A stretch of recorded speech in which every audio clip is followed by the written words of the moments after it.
Excellent. We'll go ahead and get started.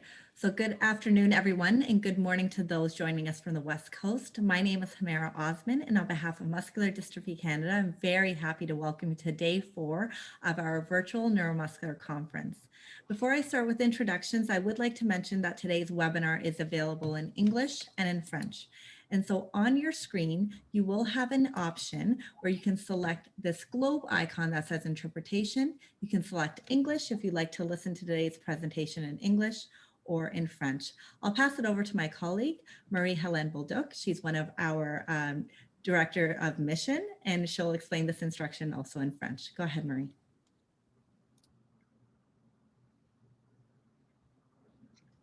Oui, alors bonjour tout le monde. Bienvenue à cette conférence sur la danse adaptée. Je voudrais vous informer que c'est possible d'écouter la conférence en français. Vous n'avez qu'à choisir l'icône dans le bas de l'écran en forme de globe et vous allez choisir la langue de votre choix. Et peu importe si les conférenciers parlent en français ou en anglais, vous allez entendre la conférence dans la langue que vous avez choisie. Alors, merci beaucoup et bonne conférence. Thank you very much, Marie-Hélène. All right. So today we are very happy to have Dr. Danielle Peers. Dr. Peers is a community organizer, an artist, and an assistant professor in the Faculty of Kinesiology, Sport and Recreation at the University of Alberta. They were a Vanier and Trudeau Scholar throughout their PhD at the University of Alberta and a Banting Postdoctoral Scholar at Concordia University in Montreal.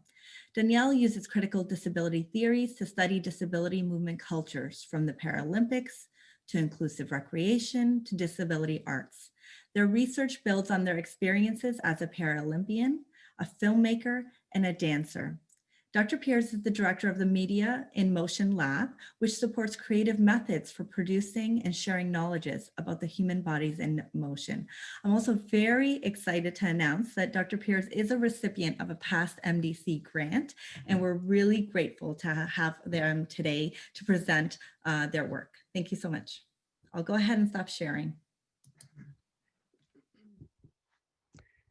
Thank you. Hello, bonjour. Tu peux toujours demander des questions en français. You can always ask questions in French or English.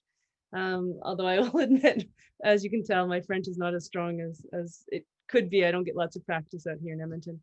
I'm speaking here from Edmonton, Alberta, in Treaty 6 territory, and I want to be held accountable for any way that my presentation or the things I say today contributes to ongoing colonial violence or violences of other kinds. So please do hold me accountable. Today I'm going to present Moving to Breathe, Breathing to Move, a study on the safety and meaning of a singing and dancing program for people with neuromuscular conditions. It's an honor to present it because it is a deeply multidisciplinary project. It involved some just really amazing scholars and practitioners and doctors to kind of come together to think about how we can pilot a program about meaningful movement for those of us with neuromuscular conditions that also have some respiratory complications. And so it was born a bit out of an amazing conversation that Dr. Janice Richmond-Eisenstadt and I had at a firefighter conference.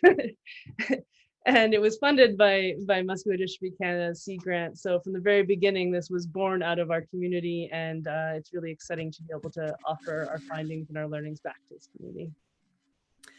In terms of other scholars, I want to highlight Lindsay Eels, who's an occupational therapist, adapted physical activity specialist, and a family member of someone with neuromuscular conditions. I might possibly be that family member. Myself, I have former muscular dystrophy. Dr. Kelvin Jones, who's here. I named you a neurophysiologist and singing enthusiast. I hope that feels accurate. The brains behind a lot of the breathing parts of the study. Dr. Hernish Acharya, who's a physiatrist with neuromuscular expertise. Aidan Toth, who's a graduate student and research assistant. And Dr. Janice Richmond-Eisenstadt, who I hope and think many of you know, who's a respirologist who does a lot of work with Muscular Dystrophy Canada, and a performing arts enthusiast. Dr. Peers, I don't want to interrupt. I just wanted to mention that if you are trying to share your screen, we don't see it quite yet, but I'm Great. sure we will very shortly. Thank you for letting me know. Let's see if that works. Oh, I'm gonna try that again. Works great. Okay, we'll see if the audio still works, but we'll fix that if not. Great. So yeah, moving to breathe. And we also want to thank MyTax as well as Muscular Dystrophy Canada for helping to fund this. Okay, so our plan today. So I'm going to give you a little bit of the context for the study and the program that we ran. I'm going to go a little bit over our methods. That might be super cool for some people who are geeky like me. And then for other folks, you can check your email while we're going over that to get to the heart of the study. We're then going to show a video where, in the words of some of the participants, we're going to show and tell a little bit about the project and what we found. So it's a knowledge mobilization piece. And then I'll talk a little bit about our quantitative findings, which were based around mostly the safety for breathing, some of the qualitative ones, which talk about the meaning of the program for folks. And then I'll end with talking about what we learned about running safe, accessible, and affirming programs. And this stuff should help families or people running programs who want to run similar programs to think about, what things they want to put in place to make sure that they have similar positive outcomes as this project had. And I'm happy to take questions throughout. So if I don't know how that will work, but continue to write questions and comments. Perhaps I'll put the comments up on my screen, and then I can. Oh, we have a Q&A. Look at that. Great. So if you ask a question in the Q&A, I will attempt to respond as we go along. All right. So the reason we did this project, we found out there was first of all, I had this experience when I tried to be involved in any kinds of activities. It was really unclear what would be safe for me as someone with muscular dystrophy, particularly once my respiratory system was impacted. And I also know that Dr. Richmond Eisenstadt had found also that for a lot of folks that she worked with, it was really hard to figure out what would be a kind of safe level activity. But also, I think there wasn't a lot of folks who were designing activities that would be accessible for us. And we found similar things in the literature, that there was some literature that was saying, yeah, it's probably safe to do some level of activity. It's likely safe, but obviously some concern about overexertion. And also a lot of sort of literature that shows that there isn't a lot of opportunity for folks, especially once they have respiratory complications, to be involved in things like sport and recreation.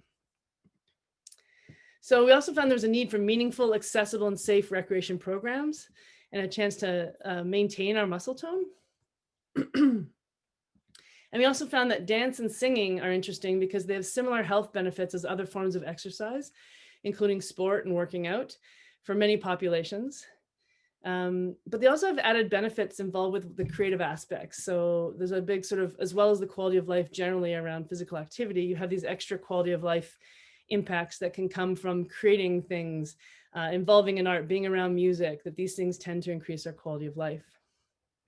And the bonus about them compared to organized sport, which is where I come from originally, is that you have a lot of adaptation possibilities, right? When I was playing wheelchair basketball, you couldn't be like, oh, I'm just going to do this at 75%, right? It doesn't really work that way. So you really had the opportunity in this case to take the speed and stuff that we needed to be able to do the work that was safe for our bodies. So that was a really positive part of the project. And we also found out that singing has positive respiratory effects on other kinds of groups. So people with COPD or cystic fibrosis and asthma, singing has shown positive singing outputs. So we recruited adults with neuromuscular conditions from the K Neuromuscular Clinic in Edmonton and through our local Muscular Dystrophy Canada chapter. We had 9 participants, but for a number of reasons we'll talk about, only 3 completed all the protocols.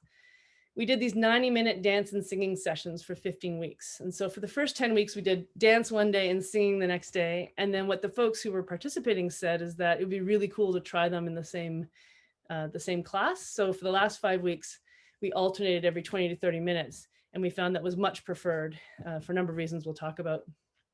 And then we took some measures before and after the project. So we took a range of respiratory measures. Most of us will have probably had these measures taken on ourselves. And also we did a quality of life interview or a quality of life study and a bunch of semi-structured interviews to talk about the meaning. We also wore these hexaskin vests. So what these are, I should have brought one or had Kelvin put one on for you. They're like vests that kind of look like wetsuit vests that you put on, and they have these measurements inside them. And we altered them to put zippers in so that they'd be more accessible for putting on and off for us. And they have measures that show your heart rate and how you're breathing, and particularly how your expansion of breathing is happening in 2 places. So it was a really great way to have real-time measures of breathing so that if something wasn't working out, we would have the ability to trace what had happened and when people were starting to get fatigued. We also did feedback where people could talk every week about how they were doing, and we made some art, which you're going to see.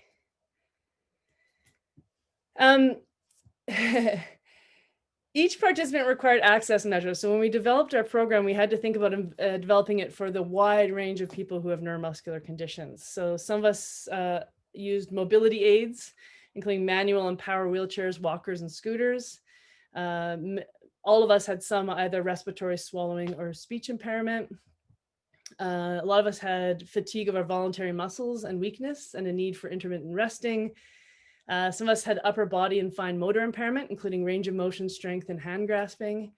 And we also had some folks with sensory impairments, including hearing and vision that can impact comprehension of verbal and written instructions. So we had to build a really robustly accessible program to make sure everyone could fully participate.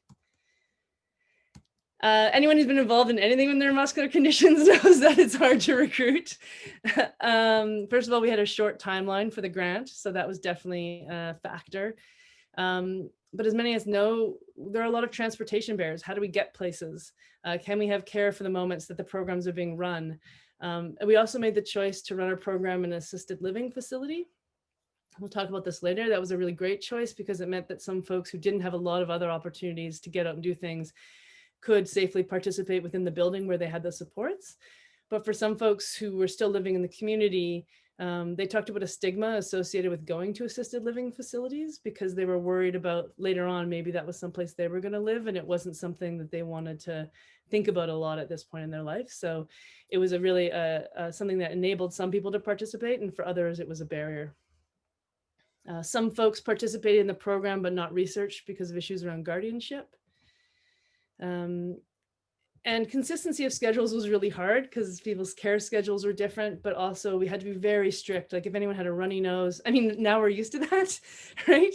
We had to have basically COVID protocols. If you had a runny nose or a sore throat or anything going on, you couldn't come because we really did not want to bring any kind of illness into a space with folks for whom that could be life-threatening.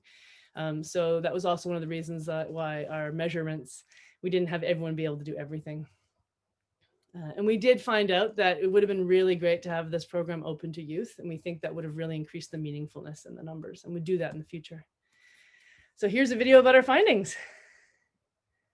Let's see, maybe Kelvin, you can tell me. Moving to Breathe, Breathing to Move is a research collaboration that first began at a Muscular Dystrophy Canada firefighter conference, where both breathing specialists, Dr. Janice Richmond Eisenstadt, and myself, Muscular Dystrophy Canada ambassador and client, Dr. Danielle Piers, talked about the dire need for meaningful and safe physical activity for folks with neuromuscular conditions. 6 months later, with the support of a Muscular Dystrophy Canada seed grant, a MITAX Accelerate grant, and 5 other researchers, the project was launched. In this project, we wanted to learn 2 things. First, how singing and dancing might affect breathing and quality of life for those of us with neuromuscular conditions. Second, how to design these programs to be as safe, meaningful, accessible, and beneficial as possible. We hired experienced inclusive dance and choir instructors, as well as an occupational therapist who specializes in the arts. They designed and ran a 15-week singing and dancing program for adults with neuromuscular conditions. We relied on the doctors on our research team to double-check the safety of our program protocols. Before and after the program, we measured how well participants were breathing. Tests included forced vital capacity and forced expiratory volume in 1 second. We also had participants fill out quality of life questionnaires and do an interview to help us understand issues around the accessibility and meaningfulness of programming. Seeing all the faces again, and I like that. I like that we were all going after one goal. How Susan used singing to teach about particular things around breath and why certain things take more or less breath? For the singing, maxing you out, just using everything that you can give. And dance was relearning like a physical connection. During the program, some of us wore hexoskin vests, which have 2 bands in them that measure breathing expansion and contraction in real time. Also, some participants, featured in the video, participated in an arts-based research process by creating our own dances, deciding what to take video of, and helping us choose which clips to include in this video. So what did we learn? First, we learned that the program was safe, and that there were no negative impacts on any breathing measures or on perceived muscle weakness. Second, we learned that the program may be physically beneficial. The participant with the lowest baseline breathing showed a clinically significant improvement in their breathing measures. Participants also self-reported that the program led to improvements in how loud they could sing and talk, how clearly they could speak, and how easily they could swallow. Third, the program improved each participant's quality of life from between 9 and 19%. At the end of the program, participants reported that muscle weakness had 16 to 21% less negative impact on their quality of life. For one person, swallowing had 26% less impact on their quality of life. Participants also noted shifts in how their fatigue, pain, weekly activities, relationships, and body image impacted their quality of life. Fourth, every participant told us that the most meaningful part of the program was social connection through a shared activity, as well as a chance to share experiences and knowledge with each other about how to better survive and flourish with a neuromuscular condition. Participants longed to continue and grow the program and wanted especially to include youth with neuromuscular conditions so that they could help to mentor them. We also learned that the dance program taught participants a lot about how to better maneuver their tools, how they might want to modify or change their tools, and how to incorporate body language and expression in their use of their mobility tools. Singing, on the other hand, taught participants tricks about how to both better conserve their breath and also how to exercise it. Interestingly, singing was far more tiring for participants and required regular breaks, but they expressed finding this feeling of fatigue pleasurable and that did not negatively impact them the next day. Due to this fatigue, we found that alternating singing and dancing in 20 to 30-minute intervals within the same 90-minute class offered the ideal level of fatigue, challenge, connection, and full-body exercise. If you're wanting to run or adapt a singing and/or dancing program in your community, check out some practical suggestions on our 2-page plain language summary on the Media in Motion webpage. Find out more about Muscular Dystrophy Canada and its programs at www.muscle.ca.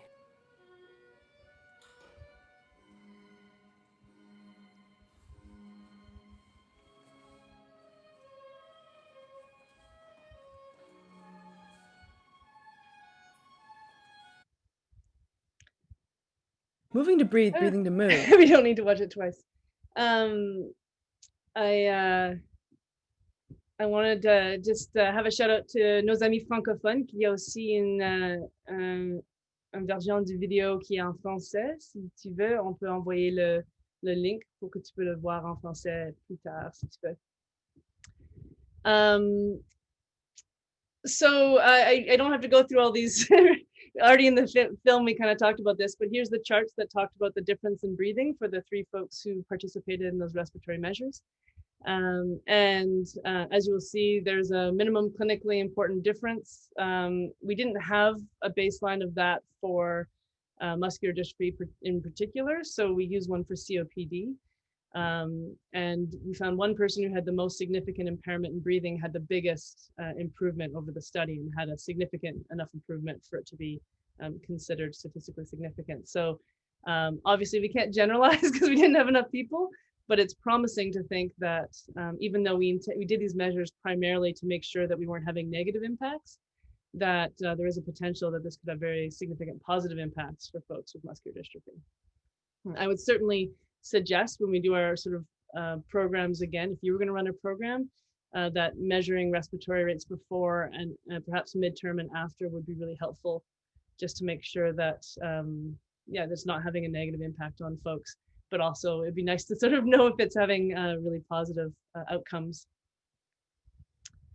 We talked a bit about the quality of life already. Over 15 weeks to have a 14% increase in quality of life is pretty significant. And that was consistent, that people range between 9 and 19% increase. Everyone talked about a lowered impact of weakness on their quality of life. So this measure is not only where people self-identify how much they think that the activity impacts their weakness, but then also how significant or important that is for their quality of life. So in some cases, this means people felt less weakness, and in other cases, they felt similar weakness, but felt like it didn't have as much of an impact on their quality of life because they were able to do high quality activities. For one participant, the impact of swallowing was lowered by 26%. So that means that swallowing had 26% less negative impact on their quality of life. That's a pretty huge finding. And they talked about in the interviews that they felt that their swallowing and speech had gotten significantly better through the dancing.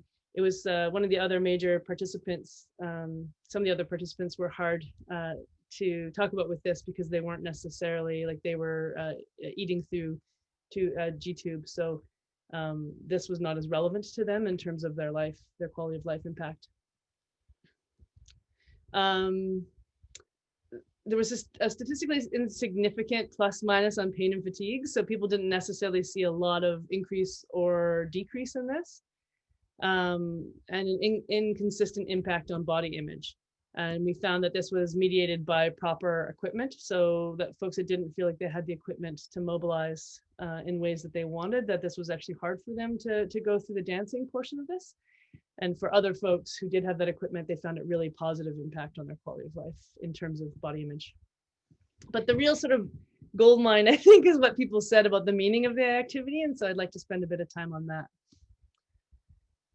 So one participant said, I've met some people that I really love, and I'd love to make an effort to see them again because I felt really fun connections to them. And I think that's because we're all going after one goal, to finish this program and do this program all the way through. It kind of brought us together and tied us all together. Yeah, I really enjoyed that very much. And everyone talked about social connection being golden. And they've gone to sort of events before that might be similar impairment, but having a common goal in the event made a huge difference in their sense of social connection. One person in particular talked about the opportunity for mentorship, and the other one talked about the opportunity to be mentored. I mean, yeah, we're dancing, but you have so many opportunities to teach about so many different things. Like Jay was asking me about long-term care and all that good stuff. Like, does that work for you? And is it okay if you do this or if you do that? And so there was this sort of sense of sharing impairment-specific knowledge and knowledge about equipment and what equipment worked better, and people thinking about, you know, the transition to different equipment in the future. That was just, I think, really positive for folks. Another person said, so I think that should be a next step with that, which is turning it into a mentorship program. One person thought, yeah, let's get a bunch of youth and actually we can do these activities, but the whole purpose is to sort of mentor the next generation. And the incredible knowledges that folks with neuromuscular conditions have. I mean, one of our participants who was happy to have his name used, Brad, who I want to dedicate this entire presentation to, it was really important to him that he shared the knowledge that he'd gained over his decades with the disease, so that the folks that were coming up could understand all of the things that enabled him not only to survive, but flourish with muscular dystrophy. Learning our limits together was another big theme. So I feel like maybe it's just a validation of listening to like this. When I get to this level of feeling in my body, other people with this condition get a similar level of feeling in their body. Someone else said, I think that's helpful if you can find out, okay, what can I do and how much can I do? It's just helpful because you're always questioning yourself whether you are, you know, being lazy, or you're like, it's not laziness, it's not just a bad attitude, or is that your muscles saying, will you stop? I'm flipping done here. And this was a really great conversation that we'd have consistently, where someone would be like, oh, I feel a little fatigued. And people like, well, what does that feel like? And we'd actually share what we feel in our bodies when we feel like we might be hitting a spot where we need some rest or we need to stop. And that was a conversation most of us had never had with anyone else with muscular dystrophy.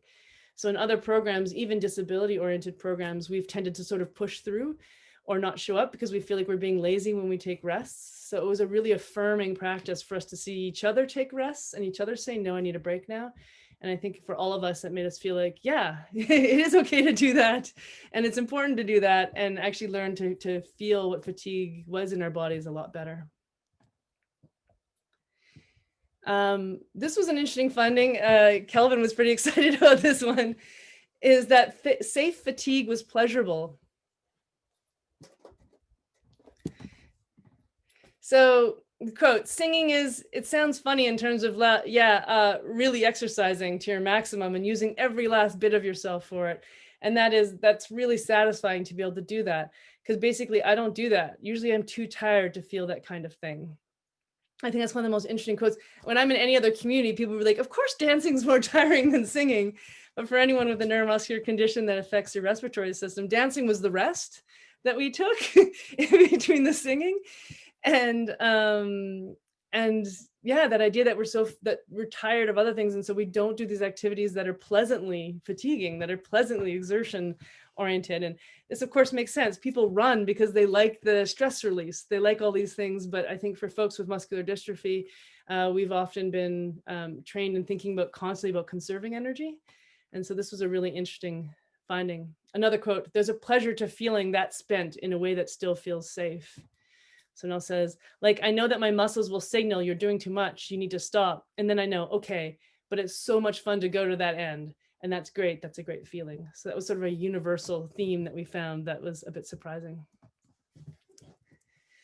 Singing improves breath and voice. This was an exciting finding because we didn't intend this to be therapeutic. We just wanted to know that it wasn't doing any harm. But people said, I kind of sing to everything because I like to keep my voice and I like to keep my breathing normal and I don't like to slur. I noticed the other day when I was doing it that I felt that I was getting a little better. Someone else says, I was seeing that I was technically better at singing by the end, like to the point where I was like, oh, I don't want that to stop. And someone else, Susan, was the choir director.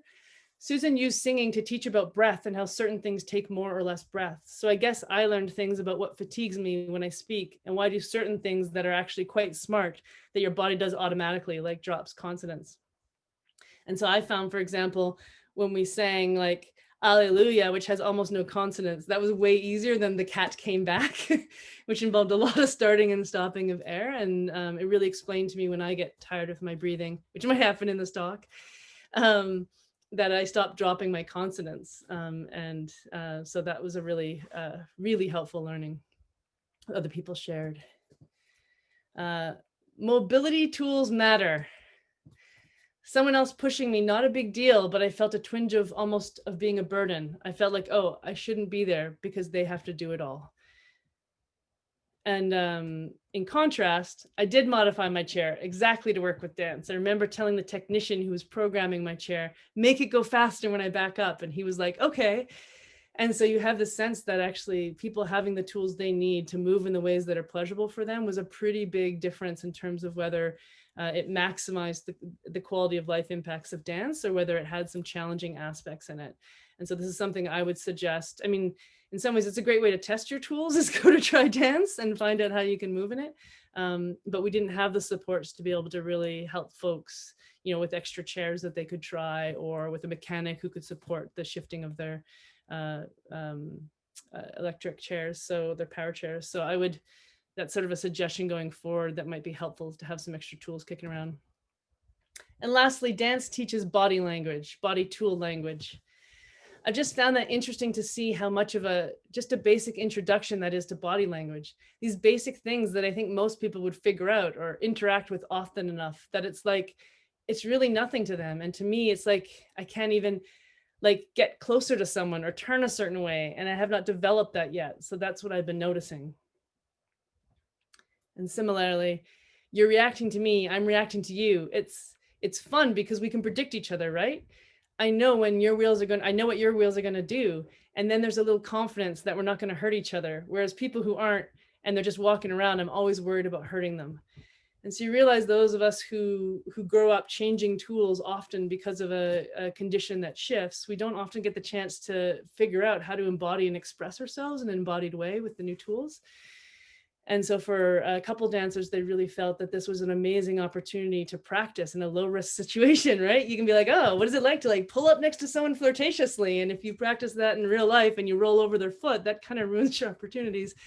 And so it was a real chance for people to play in a really safe way with some of these ways of expressing themselves through their embodied tool use. And I think that was really exciting, and nothing in the literature we found would prepare us for that. And relatedly, dance helped people reconnect to their body. Because we typically say in our case, well, we don't do that well, so we'll compensate with our voice and not use the body at all. And I'm like, oh, now I'm realizing, why are we shutting it off, right? Which you shouldn't do. You should be using it, right? And so there was this sense of a re-embodiment that felt really empowering to a number of people in the presentation. You've seen the knowledge mobilization stuff we did. And I just want to end by just talking briefly about some of the choices. So if people are thinking of running similar activities, or you're trying to figure out how to adapt existing programs so that folks with neuromuscular conditions can fully participate, here's some hacks that we found out. And this was generated by the occupational therapist in our program in combination with the participants. So our early intake interviews were really about asking people what they found meaningful about activities, what were barriers they often experienced, if they had any fears or hopes about the program, if there were any kinds of adaptations that had supported other parts of their life. And then we grew those adaptations as we went, as we found out what folks needed. So this was very emergent and collaboratively made. So dancing. We made sure we had an instructor with over 5 years experience in integrated dance. So they weren't just someone who was used to teaching dance outside of a disability context. We also had occupational therapists that supported the whole thing, just to support individualized adaptation. I think once people got used to it, so the second half of the program, the OT was mostly just playing with us, because people really got the adaptations that they needed by that point. But for the first few classes, it was really helpful to have an OT present. We focused on things like improvised creative movement, teaching basic choreographic techniques. So how to use space, time, shape, repetition, things like that. And the reason we did this, often when you go to dance class, they'll be like, okay, I'm going to create a piece of choreography and I'm going to teach it to you, the participants. And that was something we really wanted to stay away from, because it sort of assumes there's a normative body movement, and then everyone else is trying to compensate and do somehow lesser versions of this. So instead, we taught choreographic techniques and encouraged people to create their own self-choreographed short pieces. We found that was really effective in people choreographing with the tools and capacities that they had. And we gave people the choice to perform these for the group or not. So they could create the self choreography just for themselves for fun, or they could choose to perform it for the larger group if they wanted to share. And so that was, I think, really powerful. For singing, we had an instructor that had more than 5 years experience leading an integrated choir. So with folks with and without disability, and again, the OT was supporting. We had a live piano accompanist, which often happens in singing spaces, but this was really important, not only because you can start and stop really easily, but also the capacity to change the timing of songs. So we really slowed some songs down or sped them up so that you didn't have to hold the note as long, or so we had opportunities to breathe in between words. And so that was actually a really important part of the project, is to be able to sort of time it to our needs, not the sort of normative timing of singing. It was helpful to have one experienced singer in each vocal range. We didn't have this. We had some experienced singers in some vocal ranges. And so some of the less experienced singers, let's say in soprano, who didn't have that kind of support, was a little more difficult. So it'd be great to have that kind of support. And we focused on vocal warm-ups and a lot of introducing breath and singing techniques. And that was the thing that people most found shifted their speech and stuff outside of the program. And then we'd collectively sing familiar songs. The familiar was important because we had folks with sensory impairments. So if we had new songs every time, it would be hard for them necessarily to keep up. And we used consent-based opportunities for individuals to try improvised scat singing and solos. So if people wanted to perform, they could do that, but we were never asking people to do that without their consent. This will be familiar to lots of folks here in the neuromuscular condition community. We did early afternoon classes, but evening classes were just not an option for us. Just so many folks including myself, are so fatigued by that time that it would be more of a drain at that point than helpful. But it did mean we couldn't have youth in the program because often they were in school. So that was a trade-off. We did have breaks every 20 minutes, no matter what. And we also actively encouraged and importantly affirmed taking breaks mid-session. So this includes, we had some folks, if you're tired, they'd sing every second line, or they'd skip or slow down activities. We encouraged group reflection on what fatigue feels like when we know it's in our body, and to sort of help develop that interoception, so we could help us figure out where that line was of fatigue, and learning not to push past it. And that's something that I think the Hexoskin vests could be used in combination with more, is trying to see, okay, if we're feeling this signal, what does that look like in terms of how we're breathing? And we did find when we alternated muscle groups by singing and then dancing, people felt like they could do so much more in both activities. It really brought out the most in them, and they talked about leaving feeling like their whole body had had a workout. And so that was something that I would encourage doing. It was hard because, of course, you had to pay both instructors to be there at the same time. But if it were possible to do, that is definitely the most compelling in terms of people's safety workout kind of ratio. Access hacks we used. We made sure that the event was on public transportation routes and had disabled adult transportation access, so people could get there. It had to have easy wayfinding, so close to the door.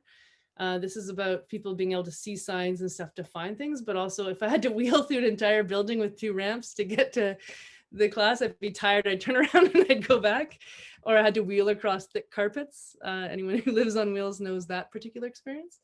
It had to be wheelchair accessible. We looked for flat, smooth, uncarpeted floors.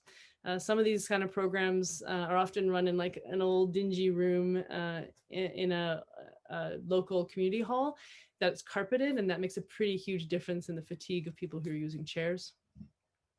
And it had to have a large enough space for space carving. So this is something that the ambulatory people don't need. They can be like, yeah, get a small space, that's fine. We can move around each other. If we're gonna run into each other, we just sidestep, right? It's really easy. Well, it's really hard to just sidestep in a power wheelchair.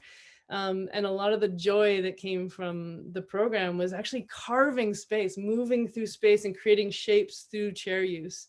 So it wasn't always about, especially for a lot of folks who had upper body impairment, they weren't able to do a lot of the dance parts that are, about using your hands. So they did a similar carving and stuff in a sort of more macro sense as they moved through the space. So really having enough room was a learning that we had that we would really suggest if anyone's running programs again. And this is a really important one: no mirrors or cover them. A lot of folks with neuromuscular conditions have pretty significant body image stuff. And so watching yourself move is not always a pleasurable thing. And for the same reason, only some people participate in the video making.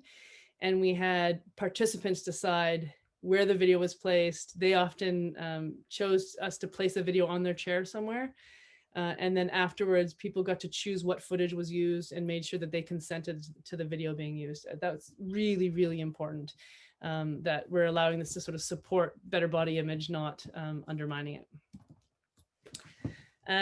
I talked about this. We ran in a continuing care facility, and I think there were huge pros to that and huge cons to that for some folks.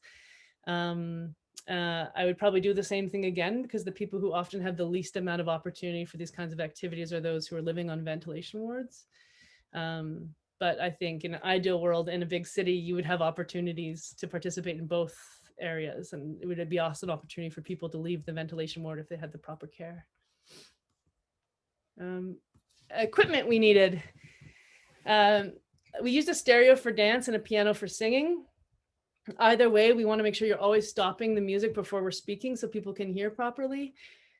We use large print music sheets, and this was really helpful to share in pairs, and having one of the pairs be someone who had upper body capacity to change the sheet music over. And we also gave take-home audio so that if reading the music was difficult, people could memorize the lyrics and stuff through an audio tune. We minimize use of props. We found in singing, they use things like sing through a straw, and that those things were obviously not equitably usable by folks who had, let's say, less control of their mouths. So we stopped that very quickly. And again, we talked about inequitable access to mobility aids really had an impact on dance in significant ways. I'm just going to end with saying, minimize surveillance. This is really important when you're working with any disability community. You want to go watch your kid dance or your friend dance, but for many of us, we're watched all the time. and it sort of limits the sort of creative freedom we have. So we had a rule that no one was allowed to be in the room unless they were actively participating. So even some of the researchers, would kick them out unless they wanted to dance along with. And that, I think, really made people feel free to be creative. And then when they're performing, they could choose to have people come in if they wanted to perform in that way. We only did touch with consent. A lot of us are touched constantly in ways we don't necessarily consent to. So that was very important. And not only our flesh, but also our mobility tools. I consider that part of my body. So that was a very, very strict rule. And we had someone who wanted to have their manual wheelchair push because they got fatigued. And this is one thing we taught some of the folks who were supporting: don't grab the chair and push it. What we had them do instead is, with open hands, after consent, give propulsion. And then the person could then touch their wheels to move and shift and turn. And so they were still the creative engine of where they went, even if they were getting a little engine help on the back. Another option is to offer your arm, and instead of holding hands, having them hold your arm, your wrist, so they can let go however they want. And whenever they want. So that kind of teaching was really important and would be helpful if people wanted to take on dance. That's it. 2 minutes are over, I'm sorry. That was our program. That's fantastic. Thank you so much, Dr. Pierce. I'm already seeing some questions that have come in to our private chat, but also we will open it up right now. If you have any questions, you can use the chat box or the Q&A option. The first one's actually not a question, but a comment. This individual mentioned that they have a neuromuscular condition and have been in physical therapy since being a child. And it's refreshing to see therapy be fun for the first time, that they have done weekly therapy, and for the first time they've seen it be really fun. So they just wanted to comment on that. The next was that— Can I speak to that? That's actually a huge part of the project. And I don't know if Dr. Janice wants to speak to that first. Sure. This wasn't meant, I kept thinking with Danielle, I'm thinking of something that's not therapy, that's not medicalizing what you do. I was looking at how can we do something, what can be done that is fun and creative, that speaks to quality of life, not therapy. You know, breathe in and out 10 times and that will help your breathing. Well, the experience is totally different. So this was not meant to be, the goal wasn't therapy. Those were secondary outcomes. The whole purpose and intent was activity, socialization, learning opportunities that aren't in a medical institution capacity. And that you gain, anyone can gain all sorts of therapeutic benefits from these creative outlets and from socialization, where the purpose isn't, I want you to be able to take a deeper breath. I want you to be able to have better numbers on your lung function tests. This was about how do you have fun and quality of life, and maybe there are some secondary therapeutic effects. And I was blown away by what people experienced, and there were so many things that I learned from the healthcare perspective, but also, I mean, here's my mug with the music theme. These are things that I get to enjoy in a very different way and very readily, in a way that isn't accessible to everyone. And also the socialization of music, of dance, the interconnectedness, which right now during our COVID epidemic speaks to an even greater need. And that's actually one of my questions to you, Danielle. How do we move forward? But first, I'm sure other people have questions. Yeah, I just want to, that was really important. This wasn't therapeutic to begin with, which assumes that those of us, the researchers and doctors, know something that we need to teach folks with neuromuscular conditions, and they are the experts of their lives. And they really, they and we, because I'm wearing two hats, need the opportunity to also to explore our bodies and our lives. I mean, each of us have such different embodiments that to think that we could create some sort of therapeutic protocol that would work for all of us would be just ridiculous in many ways and potentially dangerous in forcing people to do things beyond their fatigue limits. So, agreed. That's excellent. Actually, the question that came in might be similar to what Dr. Janice had started to talk about. The question that came in is, Dr. Pierce mentioned social connection through shared activity is important. With the COVID-19 pandemic, this is an individual with SMA, spinal muscular atrophy, which is a neuromuscular condition. I have been at home and I have not been participating in shared activity for the last year, it seems like. Reflecting on this program, what would you say? How could you extend this to keeping safe at home, physically distancing, but participating in that shared activity? So this is something Dr. Janice and I were talking about before actually COVID hit, when I presented this at the Neuromuscular clinic, is we were brainstorming whether you could do a choir online. And I want to talk to Kelvin about this, because Kelvin has a history of doing all this really cool technical stuff around singing. And it'd be a bit hard maybe with the leg, but because it's a relatively rare set of conditions, it would be so powerful to have like a Canadian MDC choir. Like, can you imagine? Like for us to be coming together across our entire country and to have the kinds of supports that folks needed. I think that could be pretty magical. And I think things like we could, if people were interested, we could mail some of the like vests or other kinds of testing equipment locally, so people could do some of the tracking if they were interested in their own, if they're interested in the impacts and ensuring that it wasn't creating harms in any kind of way. But at this point, I think we're feeling pretty confident that this is safe, particularly when people are affirmed in reading their own limits and stopping when they're tired. I mean, most of us are pretty trained in figuring out when we're tired and when we should stop. But I know that Kelvin has done some really cool work about the power of actually like syncing up our breath, syncing up our heartbeats, that when people sing together, they breathe together and their heartbeats beat together. I think, am I doing this right, Kelvin? Do you want to share? Oh, we can't hear you. There we go. Yeah, you've got that exactly right. I think your colleagues out in Vancouver that you introduced me to use the term co-presence and yeah, creating this synchrony between individuals, and what then again what the sort of phenomenology is of that from an individual perspective, and also it seems anyway that the positive benefits seem to have something to do with this synchronization of these linking signals. So yeah, I think it's really powerful, and I'm curious if anyone's ever done a study about this, whether that's possible to do digitally, whether two people singing together in different cities will still synchronize. Yeah, I don't know. I've tried some other things, but never across sort of the Zoom world that we now live in. So.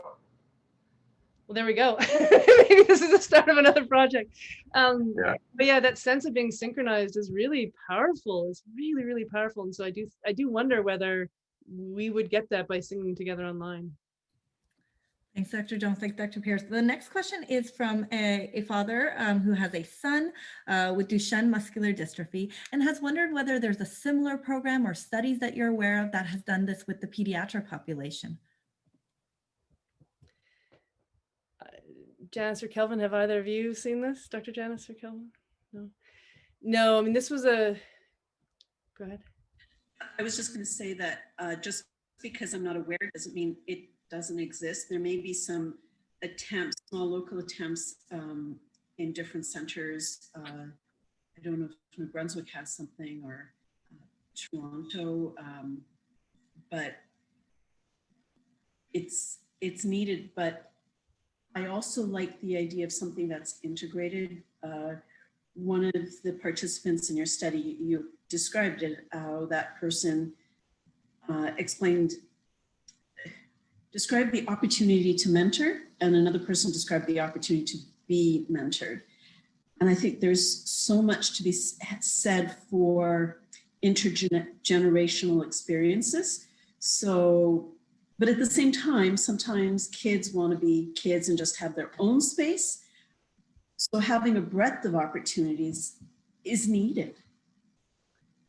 Yeah, I mean, this is the cool thing about things like choir programs is you could do that. You could have Thursdays be the whole group and Tuesdays could be like, oh, there's a separate little youth choir, particularly because depending on the disease course, some folks may have the energy to do it more often than others.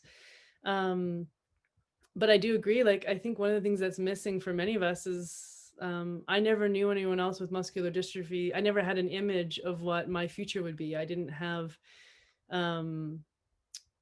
folks that you could necessarily look for, and my diagnosis was quite late, but I know for a lot of folks, being able to be in community where you can ask questions to folks who've been through what you've been through could be really, really powerful. But not only ask questions, but actually see people live full, flourishing lives at stages of disease that were particularly in the context of the current bill being trying to pass through federal government. That we can see flourishing and living and full living and connection and meaning in lives that we are culturally told that can't exist in.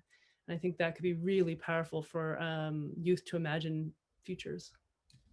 Absolutely agree. I just do see a question in the Q&A, an individual from Ontario. I would love to have a similar program in my area that I live in with MD. I did do singing lessons for years, loved it, and it would be important for something like that to occur in her area, even if it was just a group to chat. I have congenital fiber type disorder.